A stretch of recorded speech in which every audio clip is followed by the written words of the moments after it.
Diabetes ആണ് കണ്ടുപിടിച്ചിട്ട് 6 മാസം ആയിട്ടുള്ളൂ. പക്ഷെ എപ്പോഴും ഫാസ്റ്റിംഗ് ഷുഗർ ഭയങ്കര കൂടുതലും 2 hour ആഫ്റ്റർ ഫുഡ് PPBS ഭയങ്കര കുറവാണ്. അപ്പോൾ ഈ പേഷ്യൻ്റ് എപ്പോഴും എന്നോട് വന്ന് ചോദിക്കുക, ഇതെന്താ നമ്മൾ ഡയബറ്റീസ് ആകുമ്പോൾ ഭക്ഷണം കഴിച്ച് കഴിഞ്ഞാൽ ഷുഗർ കൂടണ്ടേ, ഭക്ഷണം ഞാൻ നല്ല രീതിയിൽ ഭക്ഷണം കഴിച്ചിട്ട് 2 മണിക്കൂർ കഴിഞ്ഞിട്ടും ഷുഗർ കുറയുകയാണ് ചെയ്യുന്നത്, ഫാസ്റ്റിംഗ് മാത്രമാണ് കൂടിയിരിക്കുന്നത്, ഇത് ശരിക്കും ഡയബറ്റീസ് ആണോ ആണ് വേറെ എന്തെങ്കിലും ആണോ?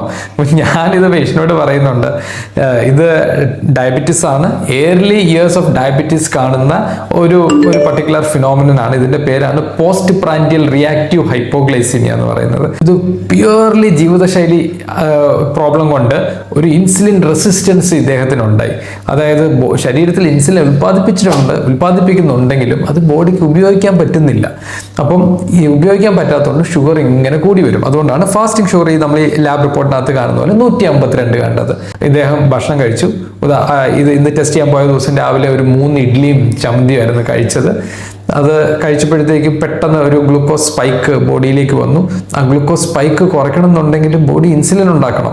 അപ്പം ബോഡി ടൈപ്പ് 2 ഡയബറ്റീസ് ആണ്, ലൈഫ് സ്റ്റൈൽ ഡിസീസ് ആണ്. ഇൻസുലിൻ ഉണ്ടാക്കുന്നതിന് ഒരു കുഴപ്പമില്ല, ഇൻസുലിന് ശരീരത്തിന് ഉപയോഗിക്കാൻ പറ്റുന്നില്ല, റെസിസ്റ്റൻസ് ആണ്. അപ്പോൾ ബോഡി എന്ത് ചെയ്തു, നമ്മൾ നോർമൽ ആൾക്കാരെക്കാട്ടിലും കൂടുതൽ കണ്ടമാനം ഇൻസുലിൻ ഉണ്ടാക്കി.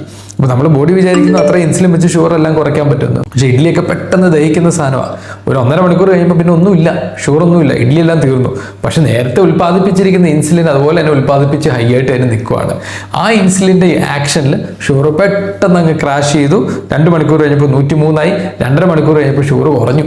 അയാൾക്ക് എന്തോ പരിവേഷവും കണ്ണിൽ ഇരുട്ടടിക്കുകയും നെഞ്ചെടുപ്പും എല്ലാം വേർക്കും എല്ലാം കൂടെ വന്നു. ഓടിപ്പോയി എന്തോ മധുരം എടുത്ത് കഴിച്ചു. ഡയബറ്റീസിന്റെ തുടക്ക സമയങ്ങളിൽ കാണുന്ന ഇതുപോലെയുള്ളൊരു ഫിനോമിനാണ് postprandial reactive hypoglycaemia. Sugar കുറയുവാണ്, ആൾക്കാർ വിചാരിക്കും എനിക്ക് ഡയബറ്റീസ് ഇല്ല, കുറയുവാണല്ലോ എന്ന്. പക്ഷേ ശരിക്കും അവർ ഡയബറ്റിക് ആണ്. ഇൻസുലിൻ റെസിസ്റ്റൻസ് കാരണമാണ് ഇത് വരുന്നത്. ഈ ഒരു പാറ്റേൺ അങ്ങനെ നിസ്സാരക്കാരനല്ല. അതിനെ നമുക്ക് ട്രീറ്റ് ചെയ്യണം. നമുക്ക് ഡയറ്റും ലൈഫ് സ്റ്റൈലും എല്ലാം കറക്റ്റ് ആവുകയാണെങ്കിൽ ഡയബറ്റീസ് റെമിഷനിലേക്ക് പോയി ഇല്ലാത്ത അവസ്ഥയിലേക്ക് പോകുന്ന കൂടെ ഈ ലോ ഷുഗർ പോകുന്ന അവസ്ഥയും കറക്റ്റ് ആകും.